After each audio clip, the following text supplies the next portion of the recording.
성도의 새돋기, 선지 성도의 새돋기라는 제목으로 하나님 말씀 증거하도록 하겠습니다. 영국의 크리스찬 투데이에 따르면 기독교인 차별조사위원회에서 최근 조사를 했는데, 조사 제목이 뭐냐면 영국 기독교인이 직면한 차별의 성격과 규모라는 그런 보고서입니다. 이 보고서의 내용을 우리 옹보명제가 한번 읽어주실까요? 기독교인들은 실직, 근거 없는 형사조사, 은행 계좌 폐쇄, 괴롭힘, 신체적 공격 및 기타 형태의 차별을 경험하는 경우가 점차 늘고 있다. 특히 결혼, 성, 낙태에 대한 전통적 견해를 표현하는 것이 문제로 부각되는가 하면 교육, 비즈니스, 은행, 의료, 서비스 및 정부 부처 내에서도 기독교인들을 향한 조직적인 공격이 자행된다는 증거도 제시됐다. 예. 영국이 어떤 나라입니까? 영국은 한때 전 세계에 복음을 증거하던 나라였습니다. 그런데 영국의 기독교인들 수치를 한번 조사해 보면 1950년대 영국에서 주일날 예배하는 인원은 1200만 명이 넘었습니다. 자, 지금은 얼마나 될까요? 지금은 150만 명 정도 밖에 되지 않습니다. 그러면 그 많은 사람들이 주일날 이제 뭐 할까요? 쇼핑도 하고 취미생활도 하고 많은 것 하는데, 영국 사람들이 주일날 가장 많이 하는 게 뭔 줄 아십니까? 힌트를 맞습니다. 영국의 무슨 리그? 프리미엄 리그 보는 숫자가 350만 명, 하루 평균. 그것도 한 방송사, 가장 많이 보는 방송사 기준이 350만 명입니다. 교회가 영국은 이제 많이 줄어들었고, 그리고 목회자도 줄어들었고, 이 사회가 교회를 핍박하는 그런 시대로 접어들었습니다. 오늘 본문에 보면 한때 국가 전체가 하나님을 섬기던 나라였는데, 이제는 정반대의 상황이 된 나라가 있습니다. 바로 북이스라엘입니다. 이 북이스라엘의 악한 왕 누굽니까? 아합이 등장하면서 여호와의 선지자들을 핍박하고 죽이기 시작했습니다. 그리고 나라는 하나님이 아니라 바알을 섬기도록 그렇게 백성을 이끌었습니다. 그러다 보니까 선지자의 제자들, 선지자가 되기 위해 준비하는 사람들의 삶이 굉장히 고달파지고 어려워졌는데요. 열왕기하 6장 1절에 보면 이렇게 기록되어 있습니다. 우리 남성 성도님들 같이 한번 읽어볼까요? 선지자의 제자들이 엘리사에게 이르되, 보소서, 우리가 당신과 함께 거주하는 이곳이 우리에게는 좁으니. 자, 엘리사하고 엘리야는 대표적인 선지자들이죠. 이들은 악한 왕 아합을 상대로 사역을 했었고, 하늘에서 비도 내리고 불도 내리고 죽은 자도 살리고, 그리고 아람 군대가 쳐들어왔을 때 하나님의 말씀으로 군대도 물리치고, 너무나 유명한 사역들, 큰 사역들을 감당했습니다. 꼭 영화로 보면 영화의 주연 배우처럼 사역했던 사람들입니다. 자, 엘리사도 알고 우리가 엘리야도 아는데, 선지자의 제자들은 누굽니까? 이들은 이름도 없고 어떤 일을 했는지 성경에 기록되어 있지도 않지만, 이들은 꼭 영화의 단역 배우처럼 부분적으로 제한된 지역에서 하나님의 말씀을 증거하던 선지자들이었습니다. 선지자들의 제자라고 하면 이러한 선지자가 되기 위해서 준비하는 사람들이었습니다. 그 선지자하고 목사님하고 똑같이 이제 볼 수는 없거든요. 다른 부분이 있습니다. 하지만 하나님 말씀을 전한다는 측면에서는 구약의 선지자와 오늘날 목회자가 공통점이 있는데요. 목회자들 세계에서도 그렇습니다. 전국적으로 이름을 다 아는 목사님 있습니다.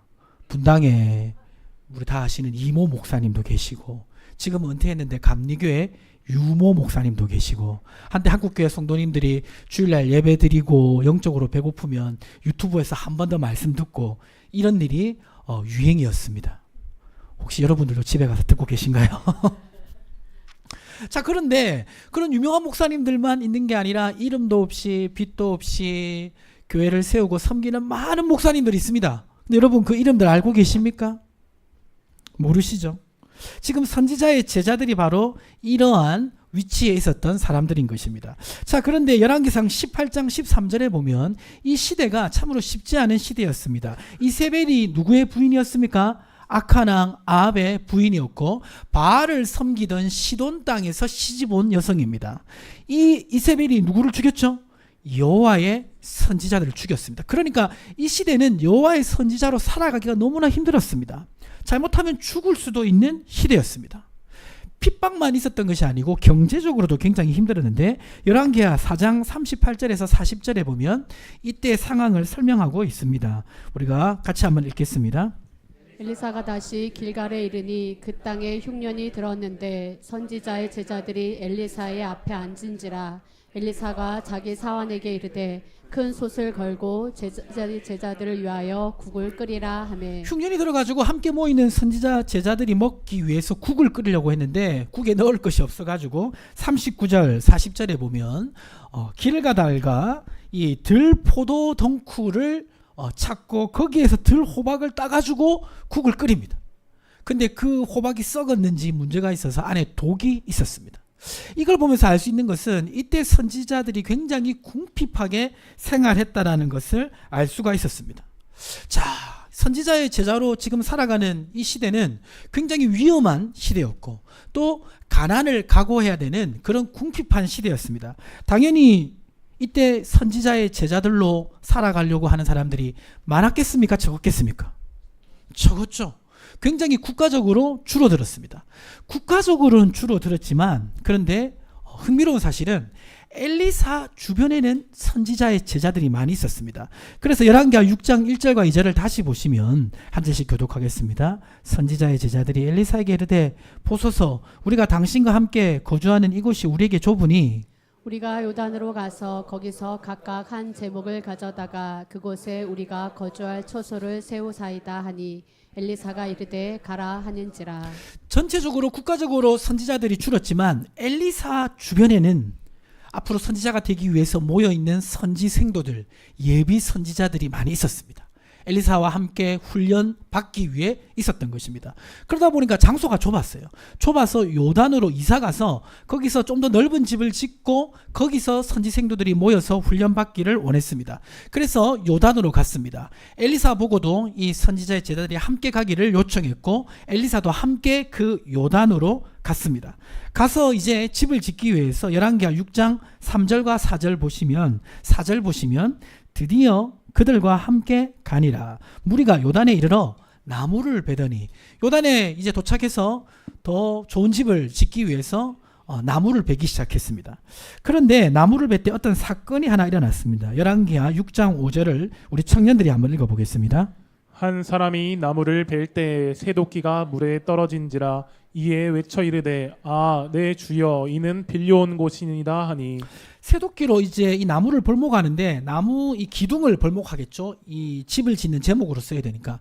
그런데 이 통나무 이 나무 기둥이 새도끼로 이렇게 벌목을 하다 보니까 이게 한 번에 안 넘어가잖아요. 계속 새도끼로 벌목하다가 이 힘의 압박으로 새도끼 머리가 떨어져 나가서 강가에 빠졌습니다. 빠지자 지금 이 새도끼를 빌려온 선지자의 제자가 굉장히 공경에 처했습니다. 왜냐하면 이 새도끼가 굉장히 비싼 물건이었기 때문입니다. 그래서 개인적으로 소유하지 못하고 동네에 하나 정도 있고 그럼 서로 빌려 쓰는 것이었습니다. 그러니까 지금 이 새도끼가 지금 물에 빠졌으니까 이제 어떻게 됩니까? 이 새도끼를 빌려온 이 선지 생도는 많은 돈을 들여서 이 새도끼를 사서 돌려주어야 되는 것입니다. 돈이 없으니까 어떻게 되겠습니까? 오랫동안 일을 해서 갚아야 되거나 아니면 빚을 갚지 못하면 어떻게 되냐면 그때 당시 상황을 성경에 기록된 것을 유추해 보면 어떤 한 선지자는 빚을 남기고 아버지가 죽자 아들들이 종으로 팔리는 역사가 있었습니다. 그러니까 새도끼를 빌려온 이 선지 생도가 새도끼의 값을 지불하지 못하면 자기의 자녀들이 이 종으로 팔릴 수도 있었습니다. 그리고 새도끼를 잃어버렸으니까 이제 엘리사 선지자와 함께 거할 집도 짓지 못하게 된 것입니다. 이러한 상황에 놓였을 때 이 선지 생도들의 마음은 어땠을까요? 그 마음을 제가 이렇게 한번 적어봤습니다. 넘겨주세요. 우리 운보명제가 감정을 넣어서 한번 읽어주세요. 우리가 이렇게 핍박받고 힘든 상황에서도 최선을 다해서 훈련받고 엘리사 선지자를 보필하기 위해서 요단에 온 것을 하나님은 모르시는가? 훈련받는 장소가 모자라서 직접 집을 짓기 위해 빌려온 도끼로 벌목을 하는 것을 하나님은 모르시는가? 예, 넘겨주세요. 하나님이 알고 계시다면 도와주셔야 하는 거 아닌가? 도와주시지 않더라도 일이 잘못되지 않도록 지켜주셔야 하는 거 아닌가? 왜 도끼가 강에 빠지는 이러한 일이 일어나게 하셨는가? 자, 이런 생각 할 수 있지 않겠습니까? 지금 잘못하면 핍박받아 죽을 수도 있는 이 시대에 선지자로 살아가고 있습니다. 선지자가 되기 위해 훈련받고 있습니다. 경제적으로 궁핍한데도 함께 공동생활하면서 이 어려움을 이겨나가고 있습니다. 그래도 열정을 가지고 엘리사 선지자에게 더 잘 배우기 위해서 더 넓은 집으로 이사가기 위해서 최선을 다하고 있습니다. 그래서 도끼를 빌려와서 볼목을 하는데 그 비싼 도끼 머리를 왜 하나님은 빠지지 않도록 지켜주지 아니하시고 강물에 빠지게 하셨는가? 이런 원망하는 마음이 생기지 않겠습니까? 그리고 이런 상황이 되면 사람이 낙심하지 않겠습니까? 지금 이 선지자의 제자들은 이 상황 가운데 아마 낙심했을 것입니다. 절망했을 것입니다. 지금 이 장면은 선지자의 제자들이 낙심한 바로 그 장면입니다. 자, 그런데 오늘 대한민국에 보면요, 지금 새도끼로 볼목을 하다가 도끼 머리가 빠져서 낙심한 선지자의 제자들처럼 낙심한 선지 생도들이 있습니다. 예비 목회자들이 있습니다. 제가 총신대학원 들어갔을 때가 2008년도인데요. 2008년도 때 같이 공부한 전도사님들이 있습니다. 지금은 다 어떻게 되셨습니까? 다 목사님이 되셨어요. 그런데 그때 같이 공부했던 그 인원이 한 50명 정도 되는데 거기 그 전도사님들 중에 지금 목사님들이죠. 담임 목회를 가신 분들은 10분의 1 정도밖에 안 됩니다. 왜 그렇습니까? 지금 대한민국이 교회 부흥 시대가 아니고 이제 교회가 줄어드는 시대겠죠. 이전처럼 70년대 80년대처럼 많이 부흥하지 못합니다. 그러다 보니까 교회가 줄어든 이유가 근본적 이유입니다. 또 그리고 주변적인 이유가 하나 있는데 이 주변적인 이유가 지금 담임 목회를 준비하는 목사님들을 낙심케 하는 이유이기도 합니다. 그게 뭐냐면 교회가 후임 목회자를 구하는 기준을 너무 인본주의적 기준과 방식을 적용하기 때문입니다. 보통 교회가 담임 목회자 청빙할 때 주로 제일 먼저 보는 것이 뭐냐면 이 목사님, 부목사님이 대형교회 출신인가?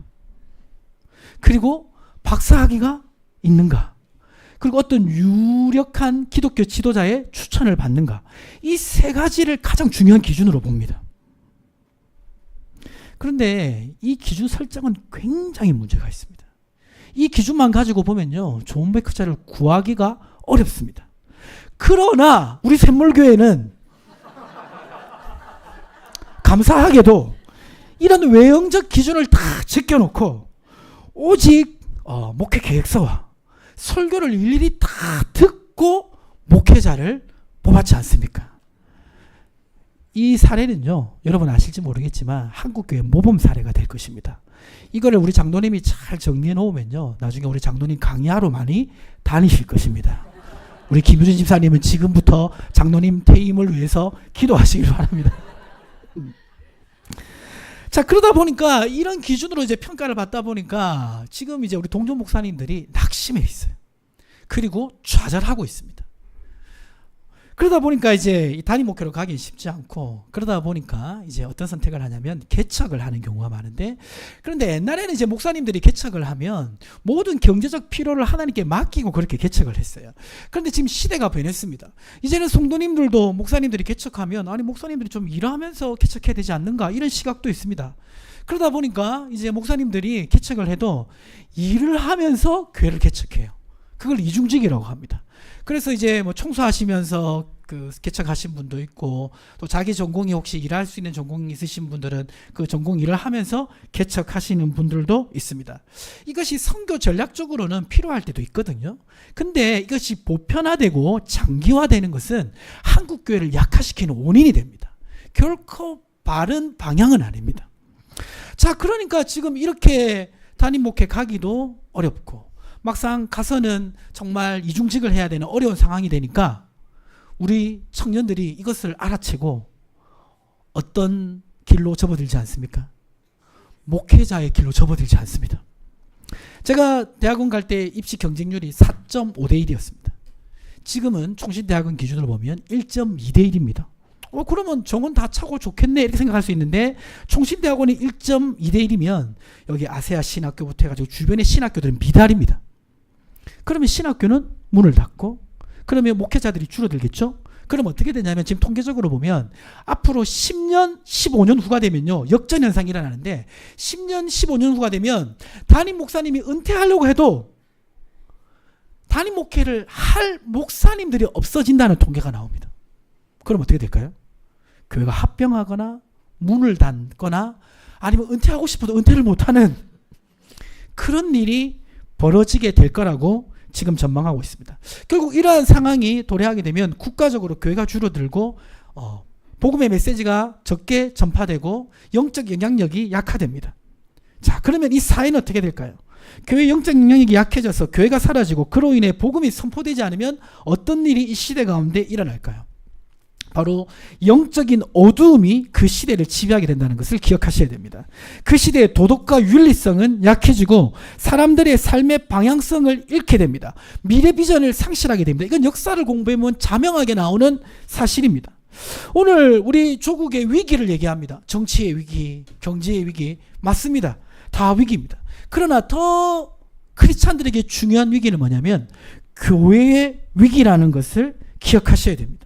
지금 다음 세대를 책임질 목회자들이 어려운 처지에 있고 목회자 후보생들이 줄어들고 있는 것은 장기적으로 교회가 약화된다는 이런 아주 위험한 신호라는 것을 우리는 눈여겨볼 필요가 있습니다. 우리 대한민국에는요, 하나님께서 지금 기독교 역사를 공부해보면 하나님이 주신 국가적인 비전이 있습니다. 그 비전은 복음한국, 그리고 선교한국, 통일한국의 비전입니다. 자, 이 비전은 그냥 주어진 것이 아니라 우리 믿음의 선배들이 한국교회와 성도들에게 전수해준 비전입니다. 이 비전을 전수해주기 위해 우리 믿음의 선배들은 피와 땀과 눈물을 하나님께 드렸고 그 드림으로 말미암아 하나님이 이 나라에게 주신 비전이 바로 이 비전입니다.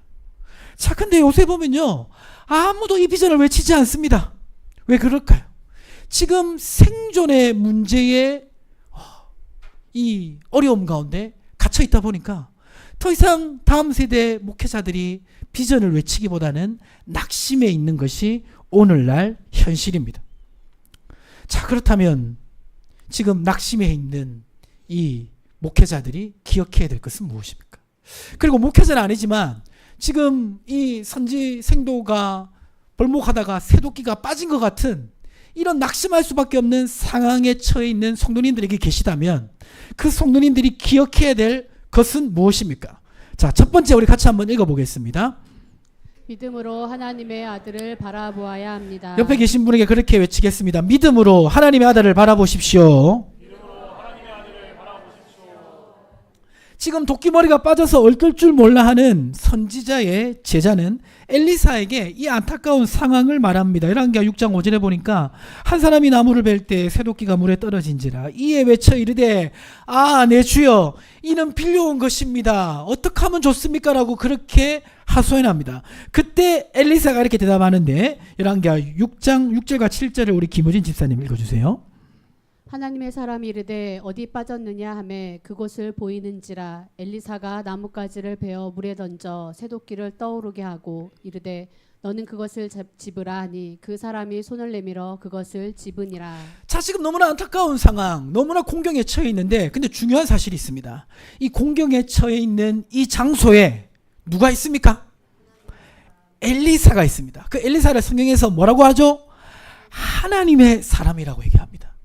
이 엘리사가 이제 머리가 좀 빠져가지고 대머리로 그렇게 성경에 나와 있는데 근데 엘리사가 이 모양은 좀 이렇게 머리도 빠지고 볼품 없었을지라도 엘리사 특징이 하나 있는데 그게 뭐냐면요, 엘리사 선지자는 어떠한 상황을 만나도 흔들리지 않습니다. 엘리야는 850대 1로 바알과 아세라 선지자하고 싸우고 나서 아합이 변화가 없으니까 마음이 낙심해가지고 우울증에 걸렸지만 엘리사 선지자는 어떤 상황을 맞이해도 조금도 흔들리지 않습니다. 담대함과 믿음을 가지고 있습니다. 이 엘리사를 보니까 생각나는 사람이 있습니다. 누굽니까? 우리 주님입니다. 하나님의 아들 예수 그리스도. 하나님의 아들 예수 그리스도는 사람들이 어떤 문제를 가지고 와도 결코 흔들리지 않습니다. 요동하지 않습니다.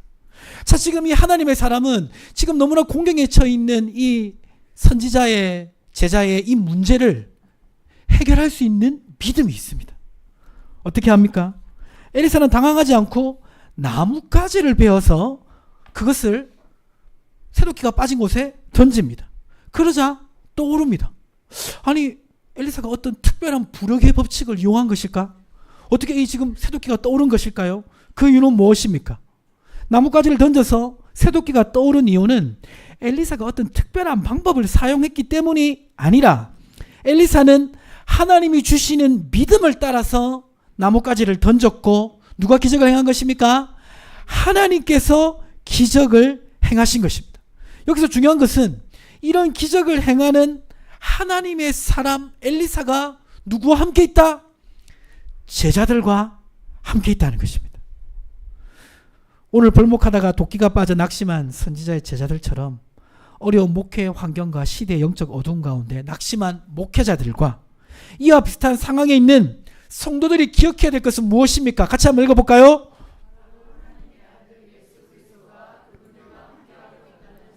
누가 하나님의 아들 예수 그리스도가 함께하고 있다라는 사실입니다. 오늘 본문에 보면 선지자의 제자들이 엘리사 보고 요단에 함께 가자고 했을 때 엘리사는 거절하지 않고 함께 했습니다. 그리고 선지자 제자들이 겪는 여러 가지 위기의 상황에 엘리사는 함께 대처해 주는 것을 보게 됩니다. 마찬가지로 하나님의 아들 예수 그리스도, 엘리사보다 더욱 완전하신 예수 그리스도가 우리에게 주신 약속은 무엇입니까? 마태복음 28장 20절 같이 한번 읽어보겠습니다. 내가 너에게 분부한 모든 것을 가르쳐 지키게 하라. 볼지어다 내가 세상 끝날까지 너희와 항상 함께 있으리라 하시니라. 엘리사 선지자가 선지 생도들 곁에 있어서 함께한 것처럼 하나님의 아들 예수 그리스도가 새도끼가 빠지는 그런 공경스러운 상황 가운데 있는 목회자들과 성도들에게 함께 하는 줄 믿으시기 바랍니다. 아멘이십니까? 그래서 우리는 이러한 믿음을 가질 수 있도록 우리는 다음 세대 목회자들을 위해서 기도해야 됩니다. 누가복음 22장 32절 이렇게 기록하고 있습니다. 같이 한번 읽어보겠습니다.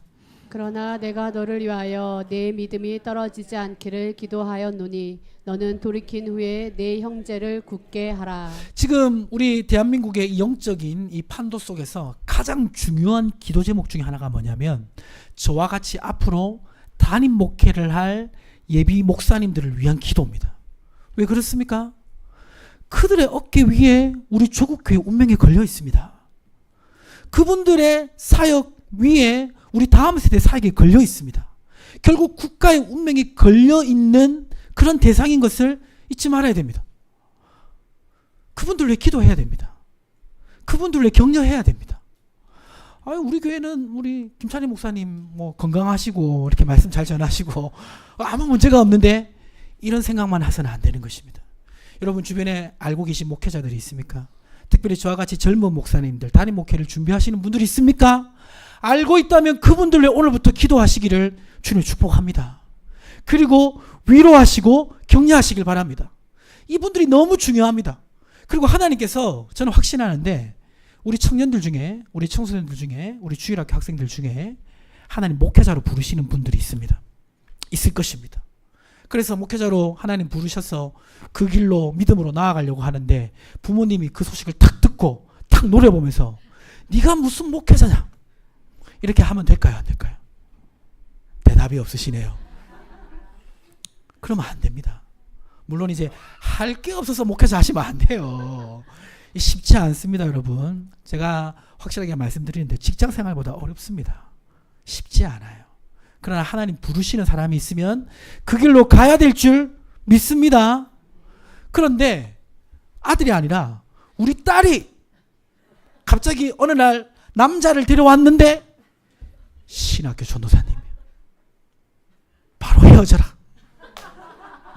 절대 안 된다.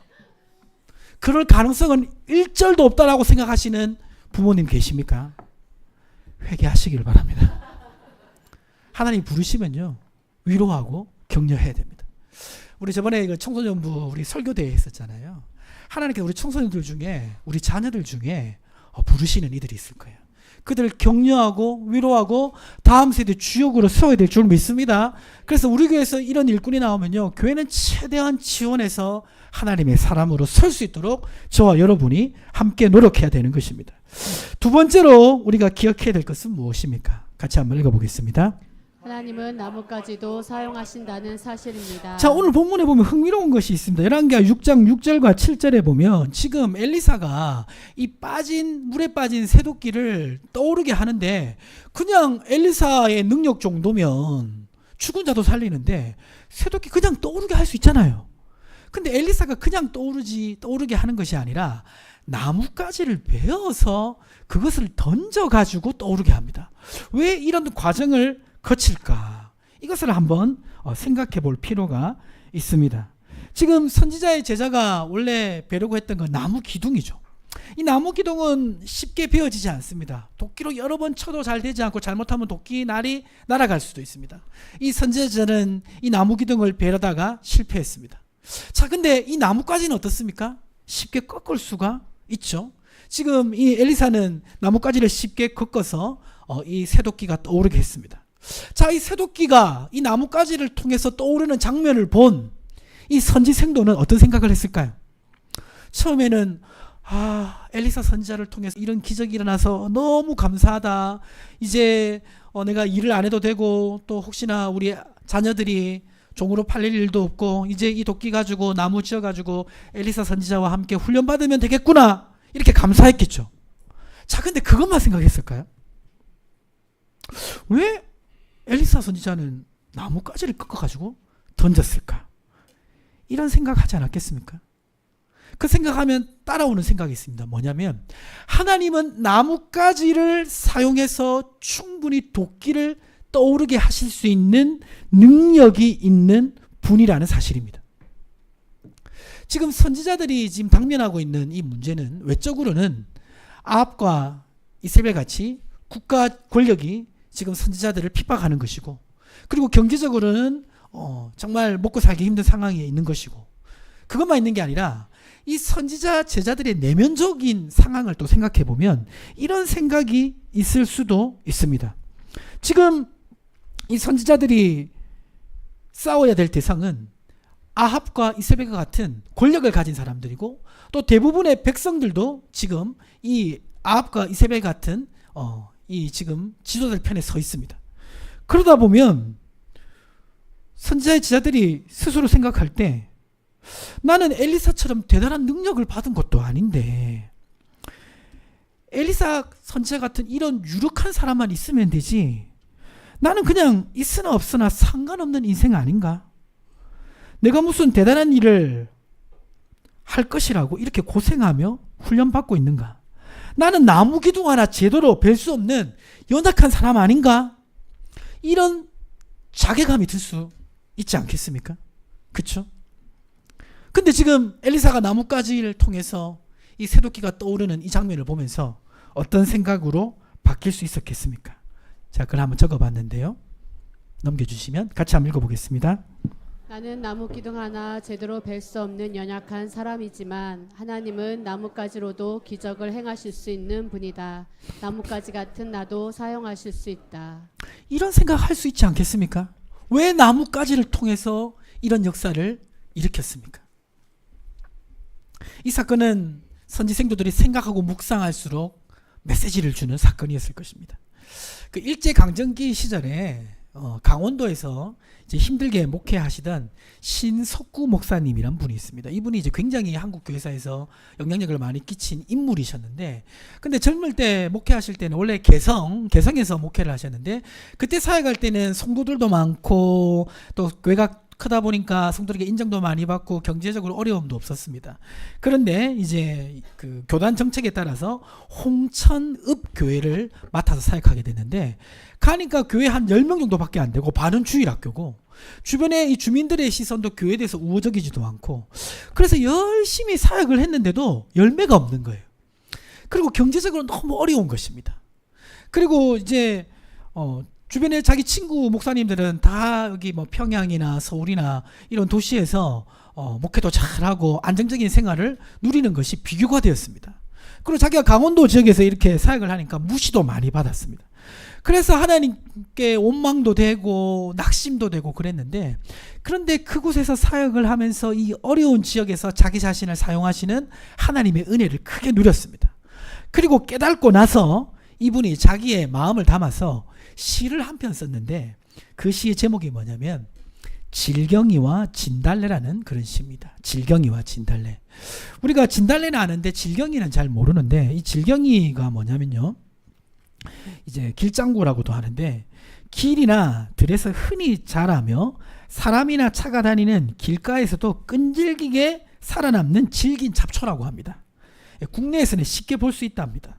비록 잡초지만 식용나물로도 쓸 수 있고 차로도 끓여 마신다고 합니다. 이 질경이는 간 기능 활성화에 도움이 되고 섬유질이 풍부해 장 운동을 활발하게 한다고 합니다. 자, 이 지금 시숙구 목사님이 진달래와 질경이라는 시를 지으면서 표현하고 싶었던 건 뭐냐면, 자신의 처지는 잡초와 같은 질경이고 다른 자신의 동료들은 진달래와 같다, 이런 의미로 시를 쓴 것입니다. 자, 시를 한번 보시면요. 자, 이거를 우리 웅범 형제하고 우리 김효진 집사님이 한번 읽어주시는데, 우리 웅범 형제가 앞에 부분을 읽고 우리 김효진 집사님이 뒤에 읽으면 좋겠습니다. 이 PPT를 우리 먼저 웅범 형제가 다 읽어주세요. 질경이에게 묻노라. 어찌하여 길가에 생겨나 무슨 마음으로 길가에 있으면서 잎은 있으나 아름답지도 아니하고 꽃이 없으니 향긴들을 나겠느냐. 매양 수레바퀴에 눌리고 말발굽에 상처만 입으니 평생에 무슨 낙이 있으랴. 가을 서리까지 내리니 그 고생을 어찌하리. 질경이가 대답하기를 저 산에 초목이 많다지만 내 마음의 즐거움 유라서 알겠는가. 편안한 생활은 내 구하는 것이 아니고 너그러운 사랑은 하늘이 내려주신 것이라. 줄인 창자를 채워 능히 배고픔을 면하고 즙은 내서 약으로 쓰이네. 감히 나를 비웃는 진달래여 그대는 무심히 피었다가 지지 않는가. 예, 이 목사님이 이제 강원도에서 힘들게 질경이처럼 사역을 하지만 그 속에서 하나님이 자기를 더 귀하게 사용하시는 것을 경험하고 쓴 시입니다. 우리는 우리 인생이 질경이와 같다고 느껴질 때가 있습니다. 나뭇가지와 같다고 생각될 때가 있습니다. 특별히 어려운 시대를 믿음으로 살아가려고 하면 더욱 그렇습니다. 그러나 주님은 이 질경이와 나뭇가지를 귀하게 사용하시는 줄 믿으시기 바랍니다. 엘리야 시대 때 엘리야는 모든 하나님의 사람이 다 사라지고 자기 혼자만 살아남았다고 그렇게 생각했습니다. 그렇게 하나님 앞에 원망하며 하소연할 때 하나님이 뭐라고 말씀하셨습니까? 열왕기상 19장 18절 말씀해 보면 이렇게 말씀하고 있습니다. 같이 읽어볼까요? 그러나 내가 이스라엘 가운데 7,000명을 남기리니 다 바알에게 무릎을 꿇지 아니하고 다 바알에게 입맞추지 아니한 자니라. 자, 지금 이스라엘에 남겨진 7,000명이 다 하나님의 일꾼이라고 하나님은 말씀하고 있습니다. 지금 엘리사와 엘리야뿐만 아니라 이 선지자의 제자들, 어떻게 보면 나뭇가지와 같은 연약한 사람들일지라도 하나님은 그들을 다 하나님의 일꾼으로 보고 계신 것입니다. 하나님은 나뭇가지와 같은 나를 쓰십니다. 물고기 2마리, 보리떡 5개로 5,000명을 먹이신 하나님, 물맷돌로 골리앗을 쓰러뜨리신 하나님, 지팡이 하나로 홍해를 가르신 하나님이 나뭇가지와 같은 나를 쓰신다는 사실입니다. 이것을 이 시대의 목회자들이 기억해야 되고, 그리고 도끼머리가 빠진 것 같은 그런 상황에 있는 우리 성도님들이 기억해야 될 줄 믿습니다. 말씀을 마무리하도록 하겠습니다.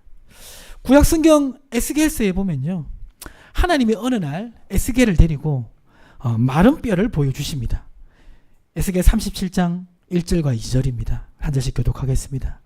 여호와께서 권능으로 내게 임하시고 그의 영으로 나를 데리고 가서 골짜기 가운데 두셨는데 거기 뼈가 가득하더라. 나를 그 뼈 사방으로 지나가게 하시기로 본즉 그 골짜기 지면에 뼈가 심이 많고 아주 말랐더라. 그 말라진 뼈를 보고 하나님 이렇게 얘기합니다. 3절에 그가 내게 이르시되 인자야 이 뼈들이 살 수 있겠느냐 하시기로 내가 대답하되 주 여호와여 주께서 하시나이다. 오늘 우리 조국교회가 살아나려면 교회가 살아야 되고, 교회가 살려면 앞으로 담임 목회를 한 저 같은 3세대 목사님들이 살아야 됩니다. 여러분에게 묻습니다. 낙심한 그 목사님들이, 또 낙심한 성도들이 다시 살아날 수 있겠습니까? 마른 뼈와 같은 그들이 다시 설 수 있겠습니까? 에스겔서 37장 9절과 10절에는 이렇게 얘기하고 있습니다. 한 절씩 교독하면, 또 내게 이르시되 인자야 너는 생기를 향하여 대언하라. 생기에게 대언하여 이르기를 주 여호와께서 이같이 말씀하시기를 생기야 사방에서부터 와서 이 죽음을 당한 자에게 붙어서 살아나게 하라 하셨다 하라. 이에 내가 그 명령대로 대언하였더니 생기가 그들에게 들어가매 그들이 곧 살아나서 일어나 서는데 극히 큰 군대더라. 에스겔이 하나님의 말씀을 대언하자 그 마른 뼈들이 살아난 것처럼 오늘 우리가 이 시대에 조국교회를 짊어지고 갈 목회자들을 위해 기도하고 격려할 때, 이런 교회들이 많아질 때 이들이 살아나게 될 줄 믿습니다. 그들이 살아나면 교회가 살아나고 하나님의 군대를 이루고 하나님이 이 민족에게 주신 하나님의 비전이 이루어지는 것입니다. 혹시 오늘 목회자는 아니지만 내 인생이 꼭 선지생도와 같다, 새도끼가 빠져서 어떻게 할 줄 모르는 그런 상황에 놓여있다 생각하는 성도님들이 계시다면 하나님의 아들이 나와 함께한다는 걸 잊지 마십시오. 그리고 나무를 베지 못해서 도끼를 잃어버렸지만 연약한 나지만 나뭇가지와 같은 나를 하나님이 사용하신다는 것을 기억하시고 승리하실 은혜가 있으시기를 주님의 이름으로 축복합니다. 하나님, 오늘 너무나 어려운 시대에 선지생도로 살아가는 하나님의 사람들의 모습을 보면서 우리가 이 나라와 우리 조국과 조국교회와 미래를 생각하게 됩니다. 하나님, 마른 뼈와 같이